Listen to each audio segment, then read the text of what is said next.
रात के करीब 2 बज रहे थे। ट्रेन नंबर 3027 पूरी रफ्तार से अंधेरे जंगलों के बीच दौड़ रही थी।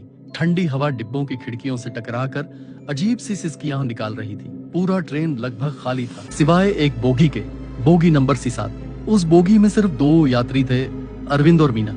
दोनों एक दूसरे को नहीं जानते थे, लेकिन दोनों की नजरें बार बार उस तीसरी खाली सीट पर टिक जाती, जहां किसी अदृश्य यात्री के बैठने जैसी हलचल हो रही थी। सीट कभी अपने आप झुक जाती, कभी ऊपर की लाइट टिमटिमा उठती। अरविंद ने सोचा शायद हवा का असर है, लेकिन हवा से किसी की परछाई नहीं बनती। और यहाँ सीट के पास जमीन पर साफ साफ किसी के गीले पांवों के निशान दिख रहे थे। करीब आधे घंटे तक दोनों चुपचाप बैठे रहे। ट्रेन अब एक लंबे सुरंग के अंदर जा रही थी। जैसे ही बाहर की रोशनी गायब हुई, बोगी पूरी तरह अंधेरे में डूब गई। तभी अरविंद ने महसूस किया मीना की सांसें तेज हो रही थी। उसकी आंखें सीट के उस खाली हिस्से पर जमी थीं, जहां अब किसी की सफेद साड़ी झलक रही थी। बोगी के अंदर अचानक ठंड बढ़ गई। खिड़की पर धुंध जमने लगी और उस धुंध पर किसी ने अपनी उंगली से लिखा, "C7 फिर से भर जाएगी।" अरविंद ने मीना की ओर देखा, लेकिन वह अब बिल्कुल स्थिर थी, जैसे जम चुकी। उसकी आंखें खुली थीं, पर उनमें कोई हरकत नहीं। उसी समय ट्रेन झटके से रुकी। स्टेशन का नाम था चांदपुर जंक्शन, एक छोटा सा स्टॉप जहां शायद ही कभी कोई ट्रेन रुकती थी। अरविंद ने उतरने की कोशिश की,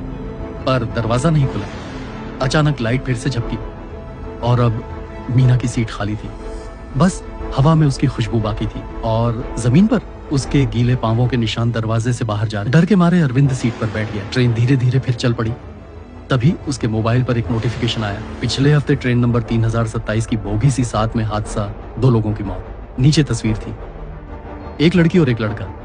लड़की मीना थी और लड़का ठीक वैसा ही दिख रहा था जैसे अरविंद। उसने कांपते हाथों से फोन गिरा दिया। खिड़की के बाहर सुरंग फिर से नजर आई। रोशनी गायब हो गई और किसी ने उसके कान के पास फुसफुसाया। C7 अब पूरी हो गई। ट्रेन नंबर 3027 अगले दिन सुबह स्टेशन पहुंची। सब बोगियों से यात्री उतरे, सिवाय C7 के। उस बोगी में सिर्फ एक बैग, एक मोबाइल और 2 जोड़ी गीले पांवों के निशान मिले।